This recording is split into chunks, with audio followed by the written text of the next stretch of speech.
Alors, excusez-moi, hein. Excusez-moi pour ma voix, je suis vraiment désolé. Euh, je tiens à d'abord m'exprimer sur quelque chose. C'est que j'ai un léger problème pulmonaire. Donc, excusez-moi pour cette voix, un peu cette voix de zombie. Voilà, excusez-moi pour cette voix de zombie. J'ai un léger problème au poumon en ce moment. Donc, ici, ça fonctionne pas très bien. Je suis désolé, mais je suis pas du genre à abandonner. J'aime bien faire ce que je fais, même quand il y a un petit souci. Donc voilà, donc j'ai un problème au poumon. Donc excusez-moi pour cette voix, ma voix habituelle. Aujourd'hui, je l'ai pas, quoi. Euh, alors je suis ici aujourd'hui, pas pour une critique, pas pour une critique de série, pas pour parler de faits, pas pour parler de légendes comme je fais d'habitude, pas pour parler de légendes ou de faits réels, comme je fais d'habitude sur ma chaîne. Aujourd'hui, je suis là pour partager avec vous une fanfiction. Alors, je suis là pour partager avec vous une fanfiction. Vous vous dites sans doute pourquoi est-ce qu'il fait une vidéo. Je trouve que c'est plus parlant de le faire en vidéo. Parce que avant, je faisais ça. Je trouve que c'est plus parlant d'avoir. Parce que quand tu es en vidéo avec quelqu'un, tu as une sorte de connexion. Alors, voilà. J'ai devant moi plusieurs films d'horreur, comme par exemple des films récents qui sont sortis il y a pas bien longtemps, comme Insidious de Red Door. Euh, Smile 2, Smile le premier aussi. J'ai plusieurs films d'horreur qui sont sortis il y a longtemps, mais pas si longtemps que ça, comme The Turning ou encore Apparence qui est sorti cette année-ci. Bref, j'ai des films d'horreur aussi comme Wolfman, que d'ailleurs celui-ci je n'avais pas beaucoup aimé. Mais, mais bon, tout ça, ça va pas être du copycat, c'est simplement pour me donner des idées. Donc voilà, donc j'ai des films d'horreur devant moi pour me donner des idées par rapport à la série sur laquelle je vais faire une fanfiction. La fanfiction, évidemment, ne durera pas 1 heure et demie, hein, elle durera un temps minimisé, elle durera un temps plutôt minime. Généralement, j'essaye de choisir des séries plutôt connues. Donc, par exemple, comme Teen Wolf, Pretty Little Liars, The Sang, etc. J'essaye de choisir des séries plutôt connues. J'ai quelques livres aussi avec moi pour m'inspirer, encore une fois. J'ai Ne t'approche pas. Je ne t'approche pas, c'est un livre que j'ai lu plusieurs fois, qui parle de l'histoire turbulente d'un psychiatre qui reçoit une patiente turbulente et perturbée qui un jour vient toquer à sa porte pour pouvoir avoir une séance. Il la prend en séance et il remarque que ces séances sont très intéressantes parce que la patiente est perturbée par beaucoup de choses. Voilà. Donc j'ai ça, évidemment, j'ai un petit Stephen King. Je l'ai jamais lu, c'est pour ça. Je l'ai jamais lu, c'est pour ça qu'il est encore tout neuf. Je l'ai jamais lu, mais j'ai un Stephen King pour si jamais il faut que je parte vers ces eaux-là, vers ces horizons. J'ai un livre que je n'ai jamais lu non plus, mais on me l'a conseillé. Mary Higgins Clark, L'ombre de son sourire. Donc voilà, encore un livre policier. J'ai généralement pris des livres qui parlent de meurtres ou de personnes qui ont fait du mal ou de choses qui ont mal tourné. Voilà. Donc j'ai principalement pris ça. Euh, j'ai celui-ci, Personne n'y échappera, qui parle d'un meurtre, d'une disparition, d'une cold case qu'on réouvre et on essaye de retrouver la personne qui a tué et fait le meurtre. J'ai un livre que j'ai lu 1 million de fois parce que je l'adore. Ça s'appelle Des visages et des morts. Vous imaginez que c'est un livre d'horreur. Euh, donc voilà, tout ça c'est pour me donner de l'inspiration, évidemment, et aussi les films d'horreur que j'ai devant moi. Alors, aujourd'hui, je vais faire une fanfiction sur la série Haunting of Hill House. Peut-être qu'ensuite je ferai une fanfiction sur Haunting of Bly Manor. On verra bien, mais aujourd'hui, je fais une fanfiction sur Haunting of Hill House, principalement sur un épisode. Mon épisode préféré, je pense que c'est le huitième. Je crois que c'est le huitième épisode des 10 épisodes qui font la saison de la série. Cet épisode, c'est l'épisode 8 ou 6, je suis plus sûr. C'est La Dame au cou tordu. C'est un épisode que j'ai adoré. C'est vraiment une histoire, je l'ai trouvée flippante. Je l'ai trouvée très oppressante et vraiment très malsaine. La Dame au cou tordu, en plus, c'était un épisode qui avait un retournement de situation qui te retournait le cerveau. C'était incroyable. Bref, c'était un épisode génial. Si vous l'avez pas vu, allez voir Haunting of Hill House. Je pense que c'est toujours dispo sur Netflix. Je suis pas sûr, mais si vous l'avez pas vu, allez le voir vraiment. C'est un épisode qui vaut le coup. C'est le 6 ou le 8, je suis pas sûr. Euh, donc voilà. Si de temps en temps je regarde des pages du livre, c'est simplement pour me donner des idées. Alors évidemment, je n'aurai pas toujours un contact visuel avec vous parce qu'il faut que je rentre dans l'histoire que je vais raconter, mais je vais parler de la série Haunting of Hill House. Lors d'une nuit de ténèbres et d'orage, commença alors la pire nuit de ma vie. Cette nuit-là, je l'ai entendue marcher dans les couloirs. Elle s'avançait tout près de moi. Je pouvais entendre son cri, ses hurlements. Je pouvais entendre son cri, ses hurlements, et lorsque je me retournais, je voyais son ombre lassante parcourir l'obscurité. Elle était devant la fenêtre. Elle trouvait toujours un coin. Elle trouvait toujours un coin dans la maison. Elle trouvait toujours un coin dans la chambre. Un coin de lumière malgré l'obscurité qui était en train d'entourer ma chambre et mon lit. Je la regardais, redressée contre le mur, apeurée, et je la voyais, avec son cou tordu et ses cheveux sur le côté. Elle me regardait fixement, mais soigneusement. Je ne voyais pas ses yeux, ni son visage, ni sa... Je ne voyais pas ses yeux, ni son visage, encore moins, encore moins sa bouche ou son nez. Rien, qu'une forme noire, une ombre qui était complètement dissimulée dans le noir. Je la voyais apparaître, et elle s'avançait. J'entendais ce cri qu'elle faisait, ce hurlement de douleur que je pouvais ressentir. Je ressentais sa douleur, sa haine. Je ressentais sa douleur, sa haine et toute l'injustice qu'elle a dû vivre. Elle était devant moi. Évidemment, Nell, maman, papa ne me croyaient pas. Je leur disais que la nuit, il y avait une femme qui venait me rendre visite. Je l'avais appelée la dame au cou tordu. Elle me disait des choses, elle me parlait la nuit. Mais maman, quand je lui disais que la dame au cou tordu venait me rendre visite, elle me disait que ce n'était simplement qu'un mauvais rêve, un cauchemar. Mais j'étais réveillé, j'en étais sûr. J'en étais sûr, j'étais réveillé. Dans cette maison, les fantômes de Hell House ont tous une histoire. La dame au cou tordu, elle, elle a une histoire. Et elle venait me rendre visite chaque nuit. Je ne sais pas pourquoi elle me choisissait moi, Nell. Je ne savais absolument pas pourquoi elle me choisissait moi. Alors que ma sœur était en train de nettoyer un cadavre, alors que ma sœur était en train d'autopsier un cadavre, qu'elle était en train de l'ouvrir en deux, de le refermer, de l'embaumer, de le vider de ses organes. Elle était en train dessus de mettre cette poudre blanche qui empêche au cadavre de se décomposer.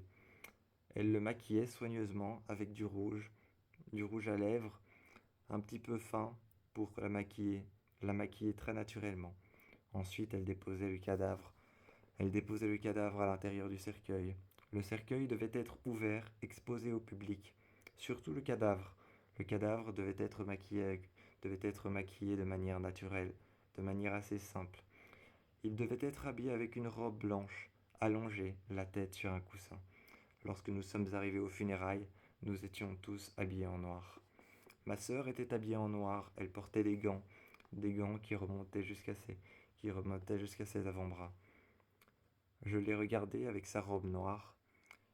J'ai regardé le cadavre, j'ai tout de suite été voir le cadavre. Je me suis retourné vers ma sœur et je lui ai dit, impressionné, c'est toi qui as fait ça? Elle m'a regardé, elle s'est retournée Et elle a dit, oui, c'est moi qui ai fait ça. Quand, la- quand, quand tout était terminé, quand les obsèques étaient terminées et que tout le monde est parti, ma sœur est partie, mon frère est parti, ma mère et mon père sont partis, mais j'avais oublié Doudou dans la salle. J'avais oublié Doudou dans la salle. Je l'avais oublié et je ne voulais pas repartir sans. Je ne voulais pas le laisser à côté du cercueil. J'ai été le rechercher et j'ai vu la dame au cou tordu. J'ai crié, j'ai hurlé et ma mère est arrivée. Maman est arrivée, m'a pris dans ses bras, m'a demandé qu'est-ce qui s'était passé. Encore une fois, j'ai crié la dame au cou tordu, la dame au cou tordu, elle est là, j'ai vu la dame au cou tordu. Mais ils ne m'ont pas pris au sérieux. Mais je savais que je l'avais vue. Elle m'était apparue juste devant le cercueil ouvert. J'ai vu le cadavre et j'ai vu la dame au cou tordu juste devant. Son cou était tordu, ses cheveux je pouvais enfin les apercevoir. Son visage était gris, pâle. Elle m'a regardé et a commencé à faire le même hurlement.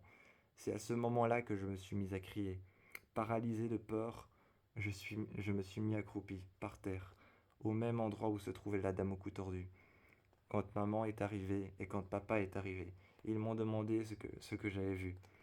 Ils m'ont rassuré en me disant que c'était simplement un fantôme de Hill House. Ça me rassurait quelque part, mais quelque part non, car tous les fantômes de Hill House ont une histoire différente. Mais celle-ci était sur mon dos. Elle était sur mon dos tout le temps, et je ne pouvais y échapper. La nuit, quand on est retourné à la maison de Hill House, je ne voulais pas retourner dans mon lit. Je ne voulais pas retourner dans mon lit. Ma mère m'a sorti un livre de 1990. Elle m'a lu l'histoire et je me suis endormi. Cette nuit-là, le même cri, le même hurlement m'a réveillé. J'ai ouvert les yeux. Planant au-dessus de moi, dans l'ombre, j'ai aperçu la dame au cou tordu. J'ai alors demandé à maman si je pouvais dormir avec elle. J'ai dormi avec elle. J'ai dormi avec maman et papa. Mais la dame au cou tordu était devant leur lit. Elle avait trouvé encore un espace avec de la lumière. Elle était éclairée par la lumière de dehors, la lumière de la lune. C'était l'un des fantômes de Haunting of Hill House, de la maison de Hill House, qui était en train de me regarder. Elle me suivait où que j'aille, partout où j'allais. Une nuit, alors que je voulais boire de l'eau et descendre à la cuisine, j'ai suivi des traces de pas au sol. Je l'ai suivi et à un moment, j'ai entendu le bruit de ses pieds sur le sol. Elle marchait, Elle marchait très lentement, mais j'entendais ses pieds frapper contre le sol. La majorité du temps, je l'entendais ramper dans les couloirs, mais pas marcher. Là, je l'entendais marcher. J'entendais ses pieds contre le sol, contre le bois qui était en train de grincer, comme si la maison entière était en train de devenir vivante, comme si la maison entière était en train de me parler. Je suis allé voir dans le couloir et je l'ai vue. Elle était face à la porte rouge. La porte rouge s'est ouverte et elle est passée à l'intérieur de la porte.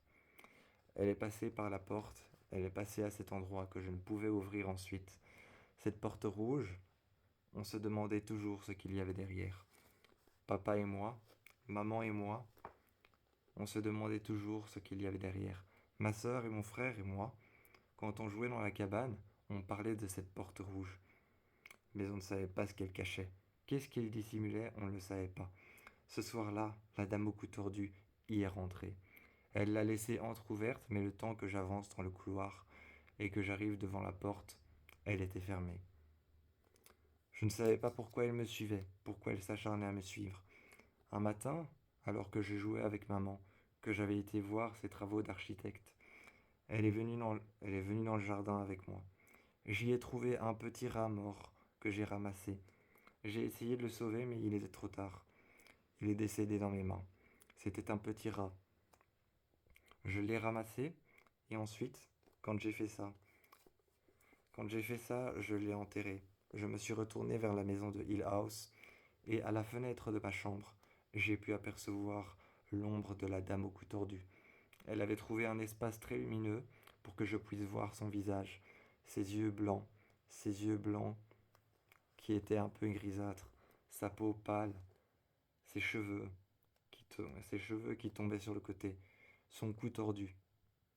J'ai été voir ma psychologue quand je suis retourné à la maison et que j'étais plus âgé. Je voulais aller voir la maison. J'en ai parlé à ma psychologue avant, et ma psychologue m'a bien dit, retenez que si vous allez voir la maison ce n'est qu'un squelette, ce n'est qu'une vieille, ce ne sont que des murs, des vieux couloirs, ce n'est qu'un squelette en décomposition.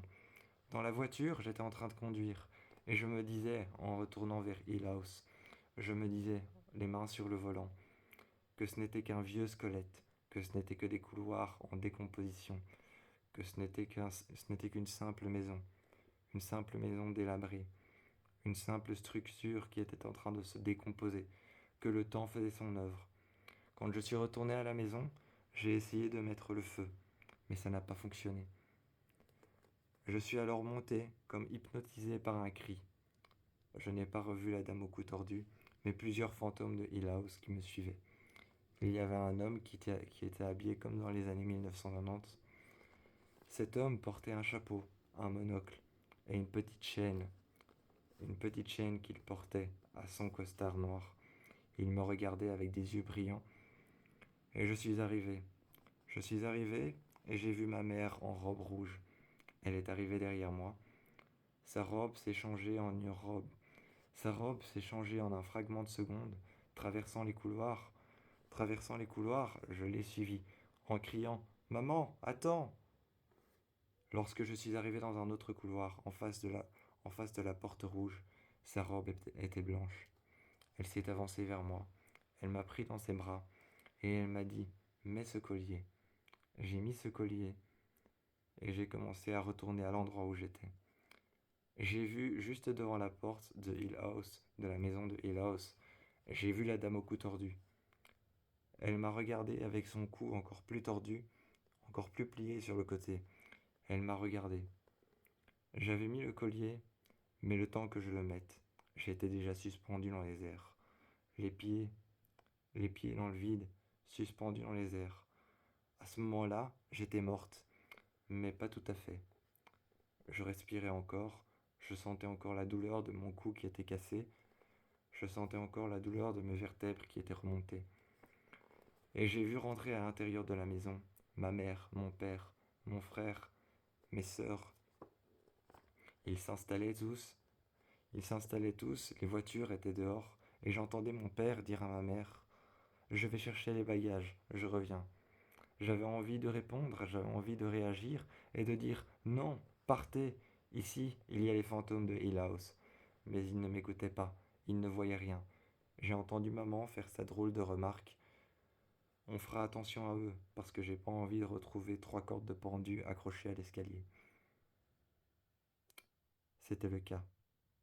On avait retrouvé cette nuit-là, lors de la pire nuit de ma vie, où la dame au cou tordu n'a pas cessé de me pourchasser. On avait retrouvé une corde de pendu. L'une des 3 était la mienne.